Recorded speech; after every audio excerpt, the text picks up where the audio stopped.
Hello, good morning, students.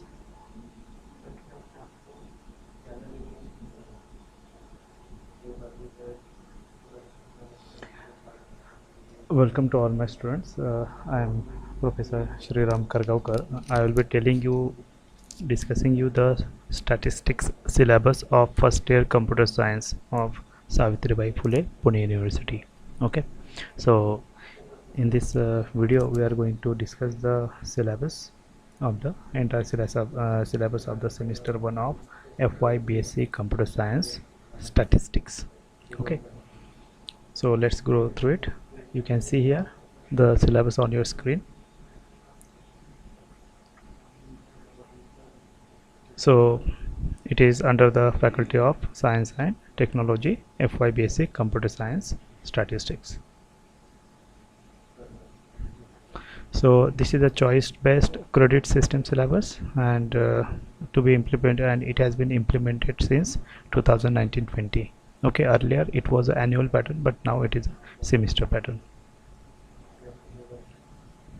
So now we come at the preamble of the syllabus. So we will read the important points here. Means it contains the role of statistics in the computer science. So as I highlighted this area, we have to read it and I will explain it. Statistics is a branch of science that can be applied practically in every walk of life. Okay, so every walk of life means in every aspect of our life, means business, economics, then education, agriculture, okay, innovation, research, everywhere statistics is applicable. Statistics deals with any decision making activity. Okay, it deals with the decision wherever there is a decision making, then at that time that we are going to apply. Means governments are planning something for their population, means for the country, nation, or state or district. Okay, so government authorities are always taking decisions, or business person has to always take the decision. Okay, so whenever you need to take the decision, or a researcher has to take the decision which methodology to apply. Okay, so at that time statistics is indispensable. Means it is important, highly important, in which there is a certain degree of uncertainty. So statistics deals with uncertainty, and it helps in taking the decision in an objective and rational way. So it helps decision taking. The student of statistics can study it purely theoretically, okay, which is usually done in research activity, or it can be studied as a systematic collection of tools and techniques to be applied in solving the problems in real life. So real life, you face many situations where you have to take decision, and you can apply statistical techniques and tools to take the proper decision. For example, uh, uh, there can be one example, in case of just take a simple example of election. Okay, so when an election is conducted, we use one of the measure of central tendency. Okay, so there are arithmetic mean, median, and mode, but we prefer the mode because uh, the winner of the election, the candidate, that candidate will win, which will get the maximum votes, isn't it? So here also the statistical tools is applied here.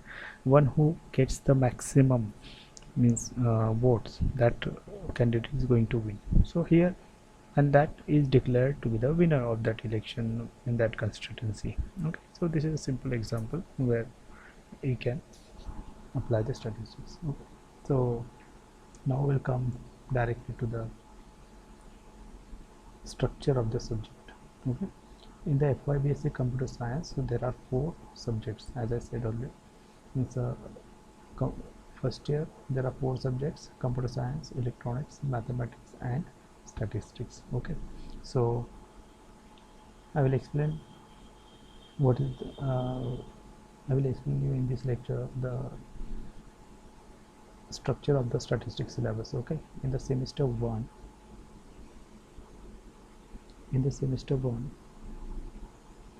there are 3 papers. Means every semester there are 3 papers of statistics. Okay, so paper 1 coding is CSST 111. So paper 1, this is descriptive statistics. Okay, we call it as DS and 4. Then CSST 112, this is the second paper, mathematical statistics, this is called in short MS. And third paper is the statistics practical, CSST 113. So statistics practical 1. So credit, let's discuss on the credit. So credit, each theory paper have 2 credits. The marks are 50, in which the internal marks are 15 and the theoretical means theory papers have 35 marks. This pattern is followed in every paper. Okay, so now statistics practical, let's talk about the statistics practical. So statistics practical contains the subject topics from both the papers, means descriptive. In the practicals, in the statistics practical, you will be having 10 assignments or 10 practicals. Okay, so these 10 practicals will be of mixed nature, means a few topics will be from paper 1 and remaining will be from the paper 2. So this is the combination of both the papers. Okay, so what exactly there?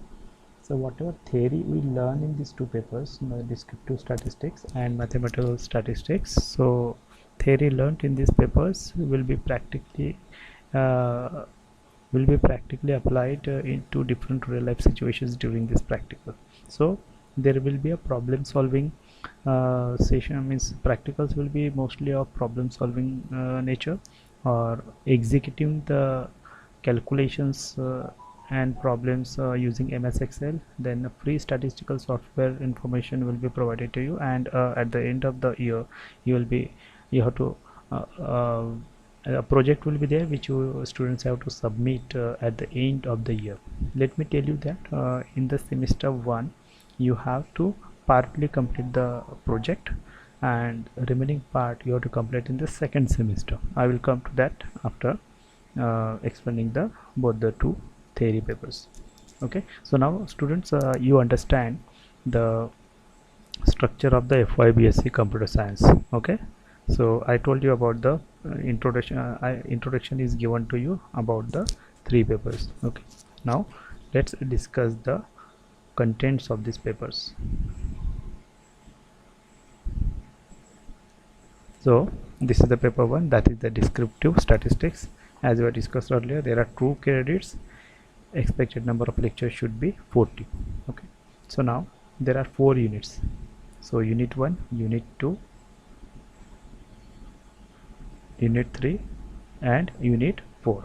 Okay, so in the first unit, name of the first unit is data condensation and presentation of data. Okay, so in that we are going to understand the definition, importance, scope and limitations of statistics. Then in the data condensation we are going to see the types of data, means various types of data, means primary data, secondary data. Primary data means the data obtained at first hand. Secondary means the data which is already collected and we are using it. Then attributes and variables, difference between the attributes and variables. Attributes means qualitative variables, like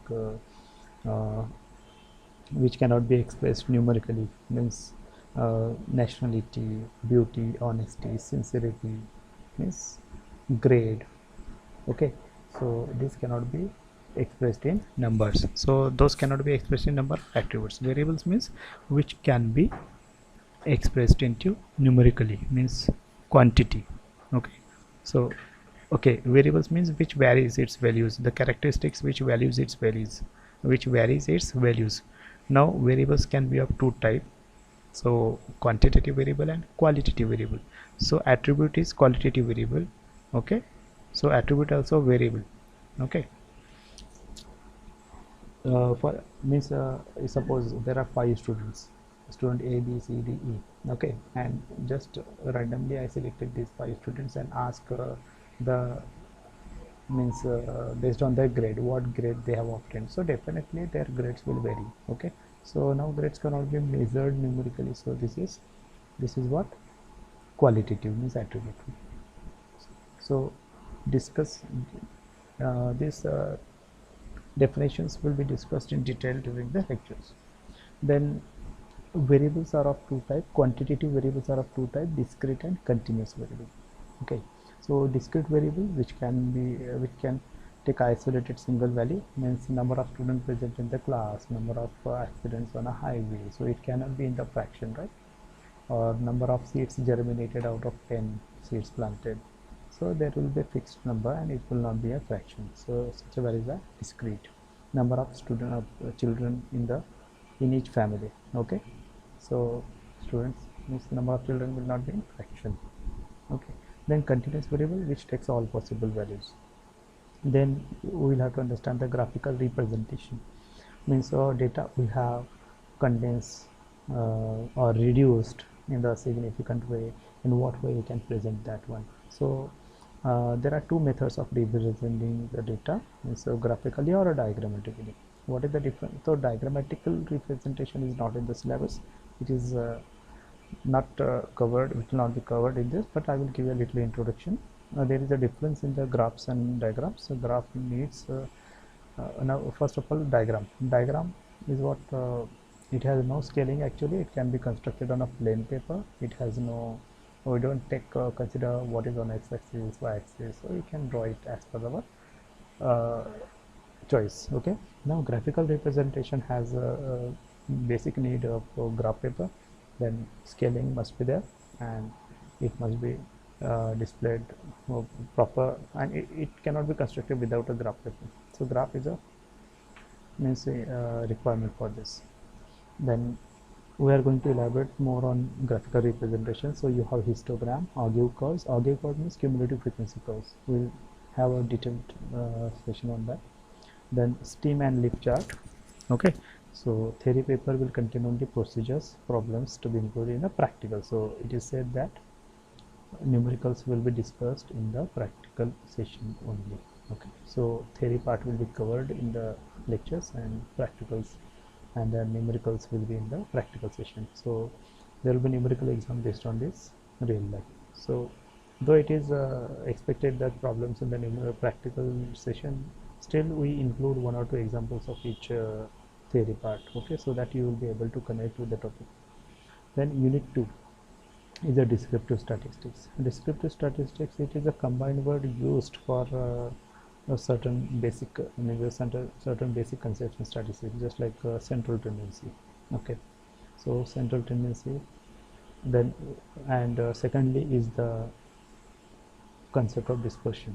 Okay, so we are referring both of these important topics under the descriptive statistics. One more thing is there, that is the partition values will also be understood here. So combinedly we are referring it as a descriptive statistic because it describes the distribution. Okay, so in the, so you can assume that there are two different lessons in that, central tendency one and second one is the concept of dispersion, second lesson, but combined together as a one unit, unit number 2. So first of all, central tendency concept will be taught to you, then requisites of a good measure of central tendency, arithmetic mean will be there. Now there are 5 measures of central tendency: arithmetic mean, harmonic mean, geometric mean, median and mode. But in the syllabus you have only 3 measures, that is the arithmetic mean, median and mode. So harmonic mean and geometric mean need not be studied as per the syllabus, but you can study it if you are interested. Okay, well, so in this session we are going to describe only the syllabus.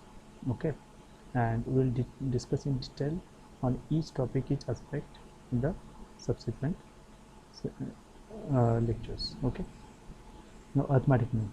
So arithmetic mean, median, so definitions, computation of for ungrouped data and grouped data, properties of arithmetic mean. So without proof is not expected in any sort. Okay, combined mean, weighted mean, merits and demerits, median and mode. Then median and mode, in the median mode we are going to study the definition, formula for computation, merits and demerits. One thing you understand, then whatever maybe the measures, but what are the common things you are going to understand there? The common things are, we are going to understand the definition, then secondly how they are computed or calculated, their formula in various cases, then their merits and demerits and their properties if any, just like arithmetic mean have combined mean property, weighted mean property, so that will be discussed. Okay, Now median and mode can be computed in a graphical way, so that will be discussed in this. So what is the distribution thing that we are going to discuss, but common things are definition, okay, then computation, and merits and demerits are fixed, so these can be combined. Then empirical relation between mean, median and mode, there is some relation, so that will explain, so that if we know the two values and third value we have to calculate, then you can make use of that empirical relation. Then partition values we are going to study under central tendency. So partition values are the values which divide the distribution into several equal parts. So in that there are three parts: quartiles, deciles, and percentiles. So you have only the uh, first one, that is the quartiles, which divide the distribution into four equal parts. Generally we denote it by q1, q2, and q3. Okay, so we discuss in the separate video on this.